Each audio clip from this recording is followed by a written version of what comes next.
posso todas as coisas naquele que me fortalece. Vou ler. Posso todas as coisas naquele que me fortalece.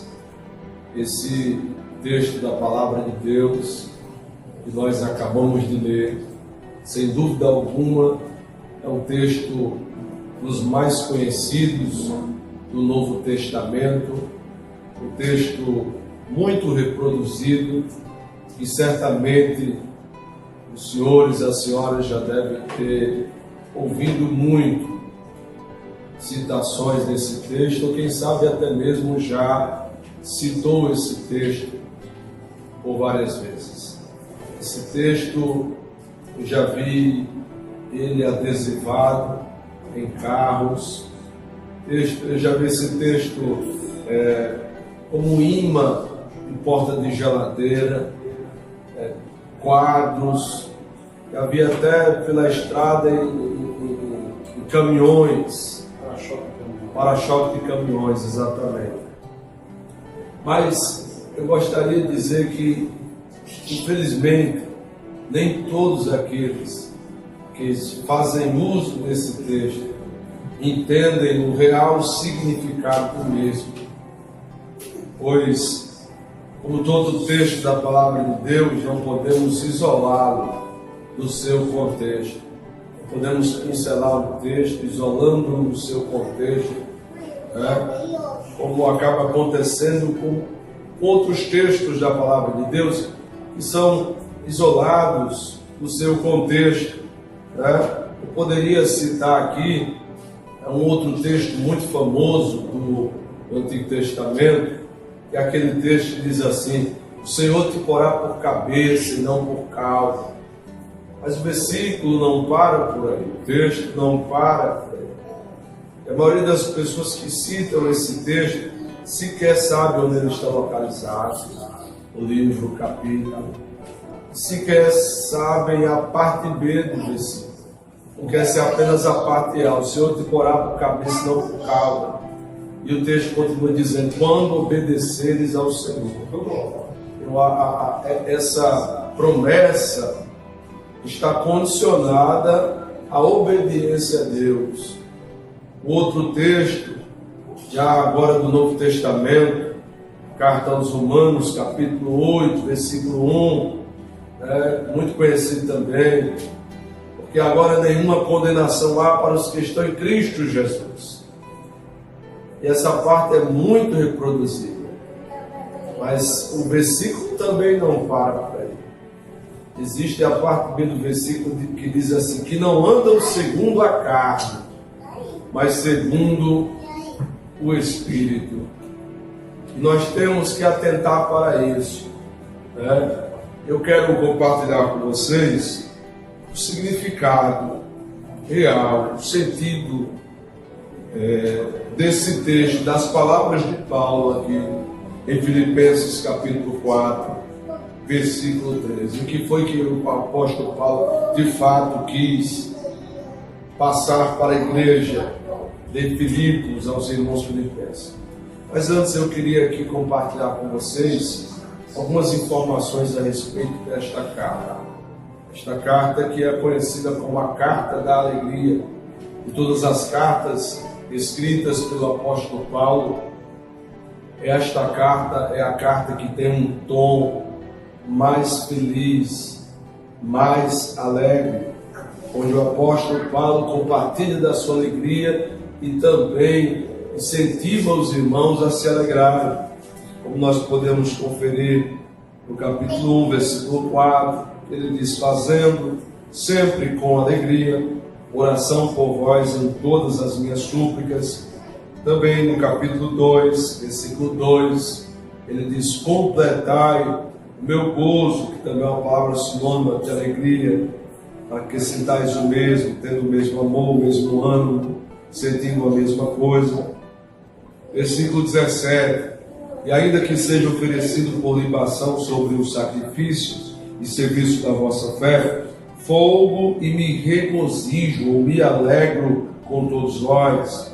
Versículo 18: vós também, regozijai-vos e alegrai-vos comigo por isto mesmo. Versículo 28, por isso vos enviei mais depressa, para que vendo-o outra vez, vos regozijeis ou vos alegreis, e eu tenha menos tristeza. Versículo 29, recebei-o, pois, no Senhor com todo o gozo, ou com toda a alegria, e tende-o em honra. Capítulo agora de número 3, versículo 1. Resta, irmãos, que vos regozijeis, ou vos alegreis no Senhor. Parte A. Capítulo 4, versículo 1. Portanto, meus amados e muito queridos irmãos, minha alegria e coroa, estai assim firmes no Senhor, amados. Versículo 4. Regozijai-vos sempre no Senhor. Outra vez digo, regozijai-vos. E também aqui o versículo de número 10, que ele diz: ora, muito me regozijei, ou muito me alegrei no Senhor, por finalmente reviver a vossa lembrança de mim. Parte A do versículo. Então, percebam o tom dessa carta, como é alegre, como é feliz. Agora, é uma coisa muito curiosa acerca dessa observação que estamos fazendo, dessa característica peculiar dessa carta, que é uma característica de alegria, é que o apóstolo Paulo, quando esteve na cidade de Filipos, capital da província da Macedônia, ele viveu momentos muito difíceis. O apóstolo Paulo não escreveu essa carta de um tom tão alegre porque estava vivendo uma vida descansada, regalada. Não. Quando ele escreveu essa carta, ele estava preso na cidade de Roma. Da prisão em Roma, aproximadamente 10 anos depois que ele esteve pela primeira vez em Filipos, ele vai escrever esta carta de dentro da prisão de Roma. E 10 anos antes ele esteve pela primeira vez em Roma, em Filipos. E quando ele chega a Filipos, isso está registrado no livro dos Atos dos Apóstolos, capítulo 16, depois que ele se separa de Barnabé passa a se acompanhar do seu sobrinho João Marcos, e Paulo, por sua vez, se acompanha agora de Silas, mais adiante também de Timóteo. E quando eles vão avançando durante aquela segunda viagem missionária, eles vão chegar até a Ásia. Ali Paulo deseja pregar o Evangelho, porém o Espírito Santo não permite. E eles avançam até chegarem a Bitínia. Quando chegam a Bitínia, querem ir a Mísia. O Espírito Santo não permite. Eles continuam até que chegam à cidade de Troa. Em Troa, o Senhor dá uma visão para Paulo. Ele vê um homem da Macedônia. E aquele homem, ele pede ajuda a Paulo. Ele diz: passa a Macedônia e ajuda-nos. Aquele homem simbolizava as vidas, as almas perdidas ali da Macedônia.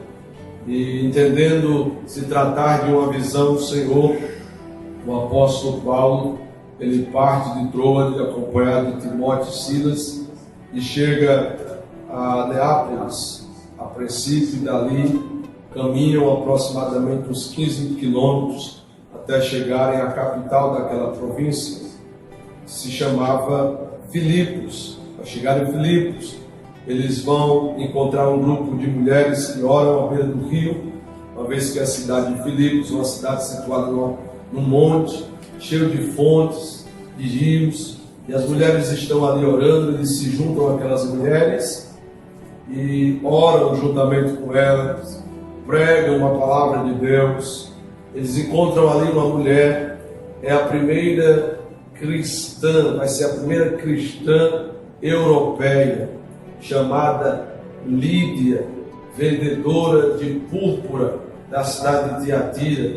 E diz a palavra de Deus que ela ouve a pregação do Evangelho e deseja que Paulo compartilhe dessa pregação com a sua família, o que eles fazem, e eles creem, são batizados e hospedam o apóstolo Paulo, juntamente com seus companheiros, em sua casa.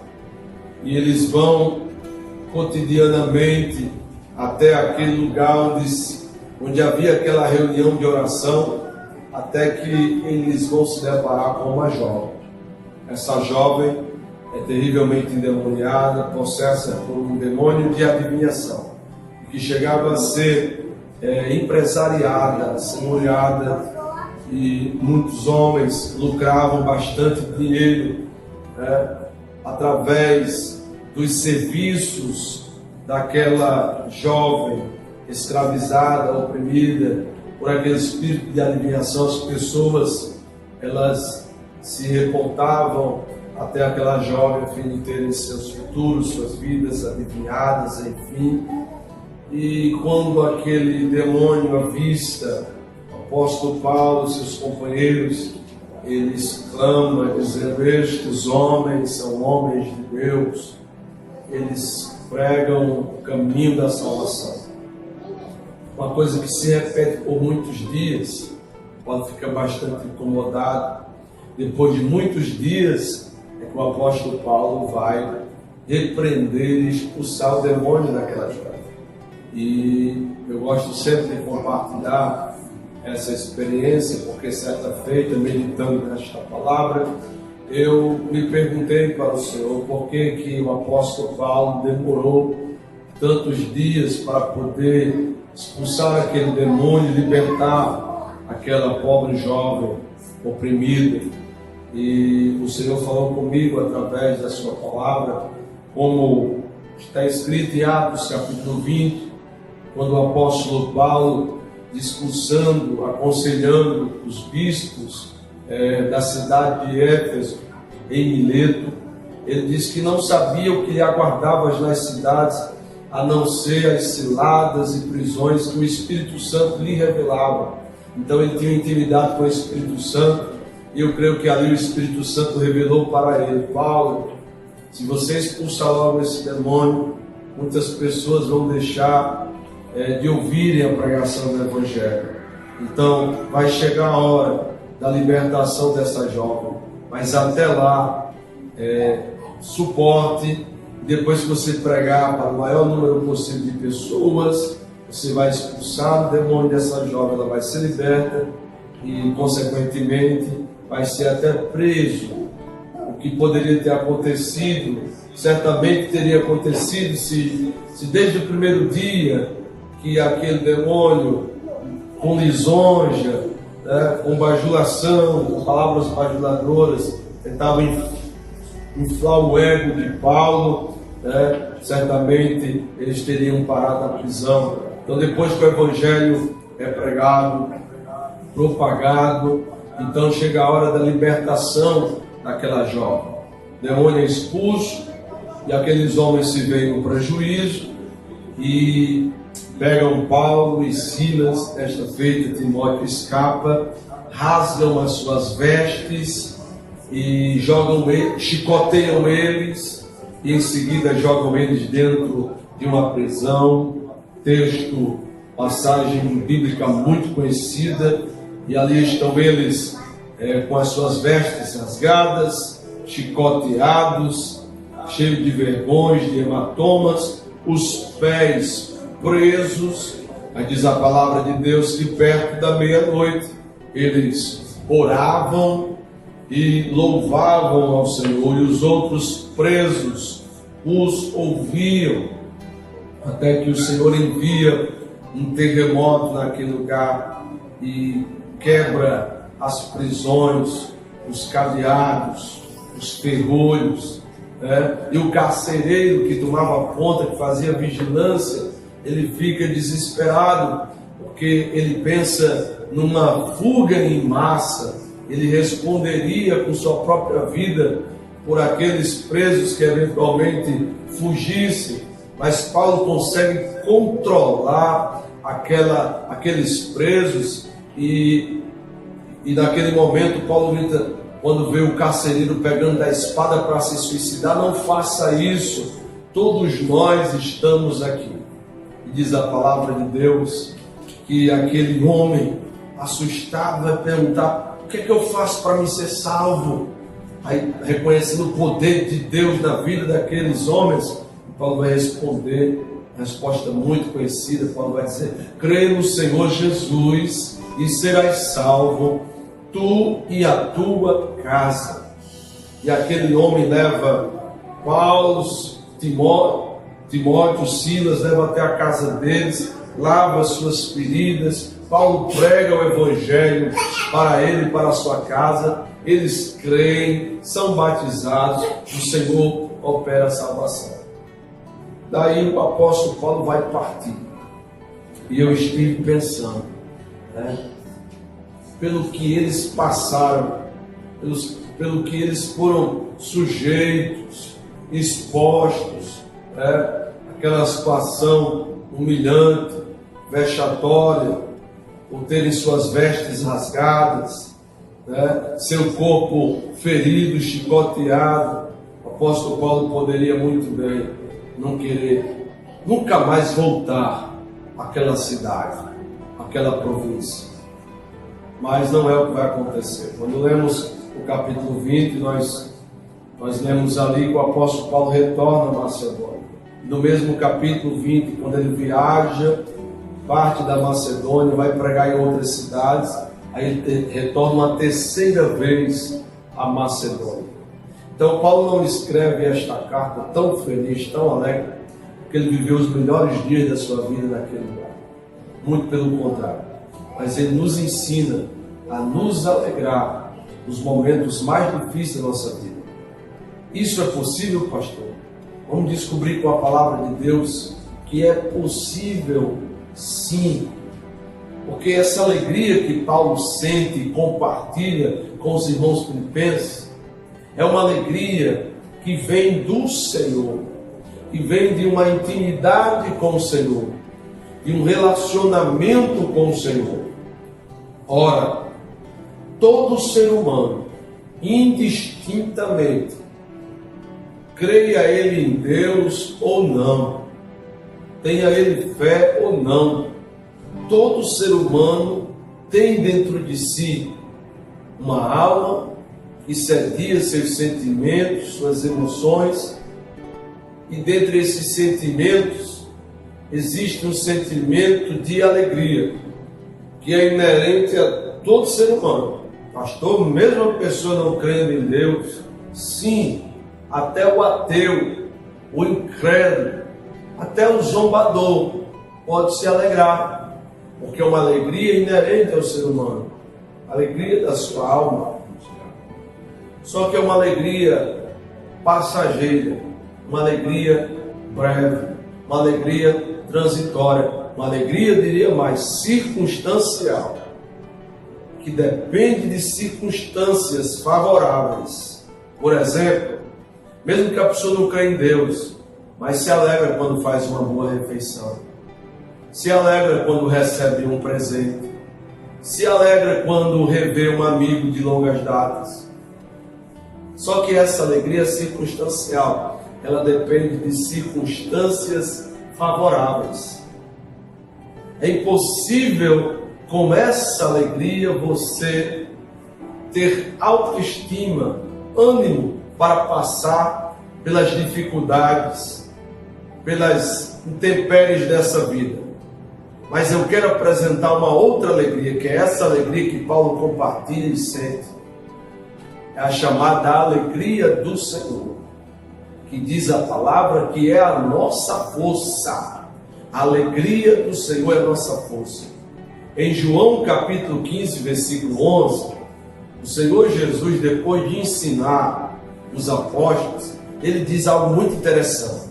Ele diz assim: tenho-vos dito estas coisas para que a minha alegria esteja em vós, e a vossa alegria seja completa. Percebe que existem duas alegrias? A alegria do Senhor Jesus.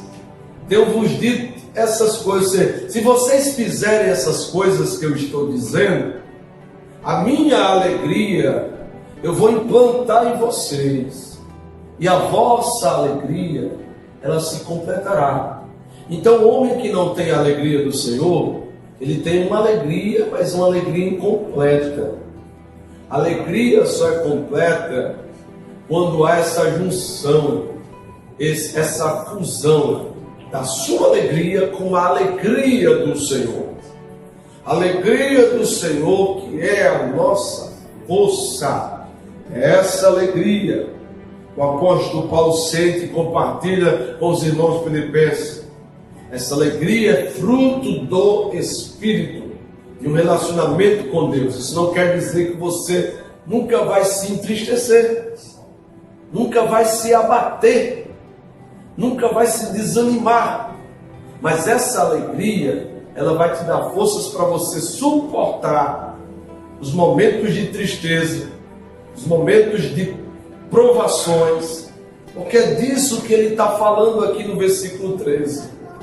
Não entenda, posso todas as coisas naquele que me fortalece, e nem faça uso desse texto como frase de efeito.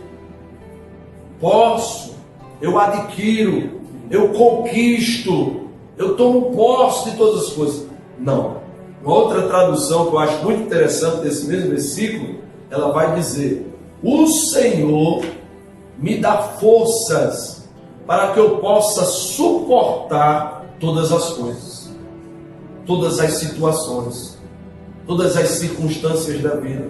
Por isso que no 10 ele diz: ora, muito me alegrei no Senhor, por finalmente reviver a vossa lembrança de mim, pois já vos tinhais lembrado, mas não tinhais tido a oportunidade. 11. Não digo isto como por necessidade, porque aqui no final da carta, ele reserva esse final da carta para agradecer os filipenses por uma oferta que eles haviam enviado por meio de um cooperador seu chamado Epafrodito. Não foi a primeira vez que os filipenses ajudaram Paulo e ofertaram no ministério de Paulo. Não é a primeira vez. Você vai encontrar lá em 2 Coríntios capítulo 11, versículos 8 e 9. O apóstolo Paulo já lá agradecendo por eles terem enviado uma oferta para o seu ministério, para uma igreja próspera, que era a igreja de Corinto, mas que Paulo encontrou muita dificuldade, porque apesar de serem cristãos prósperos, muitos deles até ricos, eles tinham uma certa avareza, não cooperavam com alegria. É por isso que ele escreve lá: Deus ama o que dá com alegria. Cada um contribua segundo propõe no seu coração, não com tristeza ou com necessidade, mas com alegria, porque Deus ama o que dá com alegria. E no capítulo 8, antes, ele também agradece os macedônios. E os macedônios não eram ricos, não. Os cristãos macedônios, filipenses, não eram ricos, não. Ele diz lá no capítulo 8, versículo 2, da segunda carta aos Coríntios, que da Macedônia veio uma oferta que eles tiraram da profundeza da sua pobreza. Está escrito bem assim: da profundeza de suas pobrezas, eles enviaram uma oferta para socorrer os irmãos mais pobres da Judéia.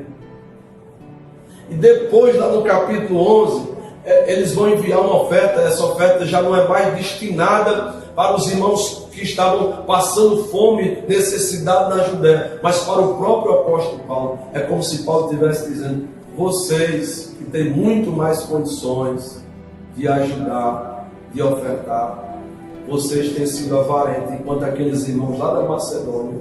Mas ao mesmo tempo eu aprendo outra coisa muito curiosa, é que veja como isso é incrível. Onde Paulo foi humilhado, onde Paulo foi chicoteado, ele e Silas foram expostos, presos. Foi de lá, daquela terra de humilhação, de constrangimento que Deus enviou suprimento, providência, socorro. E quantas vezes nós estamos orando errado, pedindo para o Senhor nos tirar daquela rua, nos tirar daquele bairro, nos tirar dessa igreja, daquela igreja, nos tirar dessa cidade, quando o nosso Deus costuma prover, prosperar, justamente no lugar da humilhação, no lugar seco, no lugar improvável. E Deus levanta mantenedores improváveis. Mantenedores improváveis. Porque os filipenses foram mantenedores improváveis.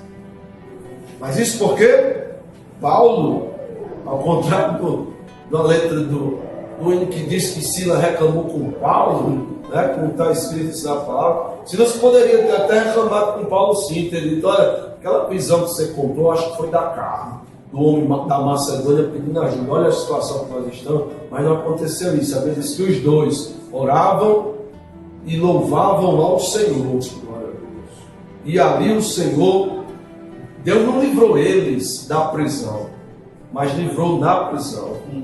Assim como Deus não livrou José da cisterna, mas deu livramento na cisterna. Deus não livrou Misael, Azarias, Ananias da fornalha, livrou na fornalha, e nem Daniel da cova, mas na cova dos leões. Deus não livrou Jesus da cruz, mas na cruz Jesus triunfou. Pela cruz ele triunfou. Então, irmãos, nós precisamos aprender a passar pelas mais diversas circunstâncias e situações dessa vida, sem nos desesperarmos a ponto de querer deixar Jesus, negar a fé, porque enquanto estivermos nessa vida nós estaremos sujeitos. Eu não vim aqui pregar derrotismo, mas é a realidade da vida. Temos que aprender isso aqui que ele diz no versículo 11: não digo isto como por necessidade, porque já aprendi a contentar-me com o que tenho. Versículo 12: sei estar abatido. Tem tradução que diz: sei ter falta, e sei também ter abundância. Sei estar abatido.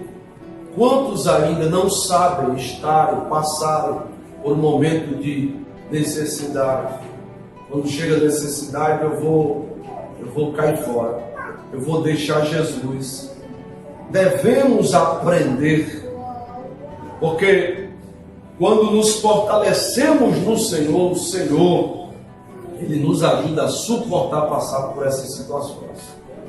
É isso que quer dizer: posso todas as coisas naquele que me fortalece. Não é posso no sentido de posso ganhar uma casa, posso conquistar um carro. Pode sim também. Nosso Deus é poderoso também. Nosso Deus é dono do ouro e da prata. Mas aqui não é nesse sentido. O sentido é que o Senhor nos fortalece, o Senhor nos dá força para suportarmos, para sabermos estar batido. Tem hora que a gente vai estar batido mesmo. Tem hora que a gente vai fazer que nem um salmista, no Salmo 42 mesmo, conversar com a alma: porque estás abatido, a minha alma. A alma do salmista estava abatida, mas ele recebeu força no Senhor para dizer assim: porque estás abatido, a minha alma? Espera em Deus, minha alma. Eu ainda o louvarei, minha alma.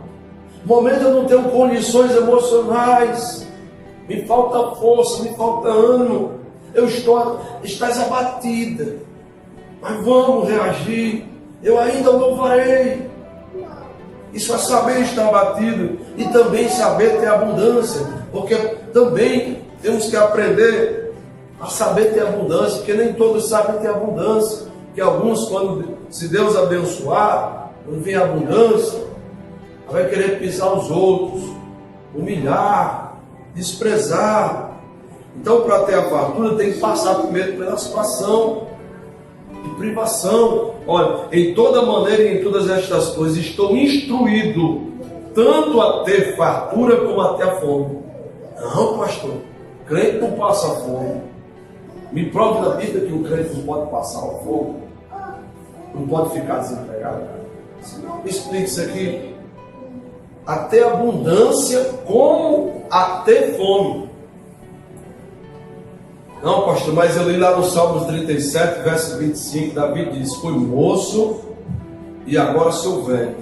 Nunca vi um justo desamparado e nem a sua descendência mendigar. O que Davi fala da sua experiência pessoal, de sua observação, do seu estudo. Aquilo que ele fala é descritivo. De fato, Deus não desampara o justo. Jamais Deus vai desamparar o justo. Mas vai haver momentos que nós vamos nos sentir desamparados. E que do ponto de vista humano, nós estaremos desamparados, embora que não. O Senhor Jesus passou por isso. Ele disse lá na cruz, ele sentiu desamparo na cruz. Ele disse: Deus meu, por que me desamparaste? O mesmo salmista que diz isso, em vários outros salmos que são chamados de salmos imprecatórios, ele pergunta por vezes ao Senhor: por que o Senhor me rejeita? Por que o Senhor me deixou? Por que os ímpios prosperam e eu estou nessa situação? Quantas vezes Davi escrevendo, salmodiando algum dos salmos, quando estava fugitivo de Saul perseguindo ele terrivelmente, ele se sente desolado. Então aquilo que Davi fala não é prescritivo, é descritivo. Nós temos que ter esse discernimento na Bíblia do que é descritivo. O que é descritivo? Algo que está apenas descrito. Por exemplo, na Bíblia nós temos fala de diabo. O diabo falando na Bíblia, mas não é prescritivo, está apenas descrito. Olha, toca no que ele tem, que ele vai te amaldiçoar. Apenas no livro de Jó está descrito aquilo ali. É descritivo. E o que é prescritivo? Prescritivo é aquilo que deve ser feito. É para você fazer aquilo que está escrito mesmo, né? Então o que Davi fala é algo descritivo da sua experiência. Ele, desde jovem, ele observou isso. Ele particularmente nunca tinha visto. Mas Jesus conta uma parábola de dois homens, um que era muito rico, por incrível que pareça, o outro era pobre a ponto de mendigar. Mas que aquele mendigo chamado Lázaro, ele temia Deus. Mas por incrível que pareça, chegou àquela condição. E diz a palavra de Deus que ambos morrem, e aquele homem muito rico, ele vai para o Hades, ou Sheol no hebraico. Já aquele homem que até mendigava, ele vai para o seio de Abraão. Ou seja, então, está havendo muitas vezes um equívoco, e as pessoas estão pensando que por serem filhos de Deus, por serem servos do Senhor, estão imunes a passar pelas dificuldades dessa vida, pelas adversidades dessa vida. Porque se chega ao ponto de passar uma situação de escassez, de necessidade, logo diz: cadê o Senhor? Onde é que está Deus? Deus não está vendo? E isso quem costuma fazer é o inimigo. Ele é oportunista e chantagista. Mas você observa em Mateus capítulo 4, que o Senhor Jesus, depois daquele jejum sobrenatural, a Bíblia diz que ele teve fome. A princípio, quando ele teve fome, imediatamente sua fome foi suprida? Não. Quando ele teve fome, aí o inimigo astutamente se aproxima dele e tenta chantageá-lo. Se tu és o Filho de Deus, transforma estas pedras em pães. O que é que ele está dizendo? Como é que você, sendo filho de Deus, você está com fome agora? E o que você tem para comer? O que é que tem aqui? Não tem nada para você comer. O que tem é pedras. Você precisa de pão, mas o que tem para você aqui é pedras. Se tu és, ou seja, cadê o teu Pai? Cadê o teu Deus? A princípio, o Senhor Jesus suportou aquele momento de fome e de necessidade, porque ele estava fortalecido no Senhor. Mas nós vamos ver lá mais adiante que o Senhor vai suprir aquela necessidade. Assim também nós temos que confiar no Senhor, de que Ele vai suprir, de que Ele vai prover, mas que com a força dEle nós poderemos suportar. É isto que esse texto quer dizer, é isso que Paulo transmite para a igreja de Filipos. Isso ele diz: tanto a ter abundância, como a padecer ou sofrer necessidade. Isso não está tão claro naquele momento que ele escreve a carta. Ele tem abundância.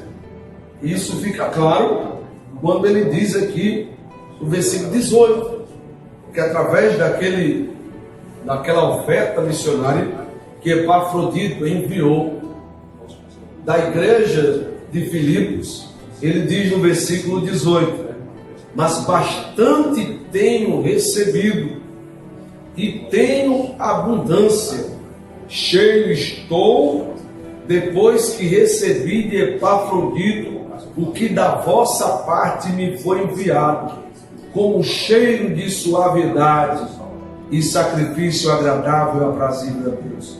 O meu Deus, segundo as suas riquezas, suprirá todas as vossas necessidades em glória por Cristo Jesus. Parece contraditório isso aqui. Paulo fala de um Deus rico, mas de uma igreja necessitada, no mesmo versículo. O meu Deus, segundo as suas riquezas, suprirá todas as vossas necessidades em glória por Cristo Jesus. A igreja aqui tem necessidades, mas o Deus rico, Deus com suas riquezas, Ele vai suprir essas necessidades. E assim nós temos que ter essa fé, essa confiança, nos fortalecer no Senhor, como Ele disse para a igreja de Éfeso, para recebermos força do Senhor, para suportarmos todas essas situações que a vida nos propõe. Então guarde essa palavra em nome de Jesus, você possa meditar nessa palavra em nome de Jesus. Deus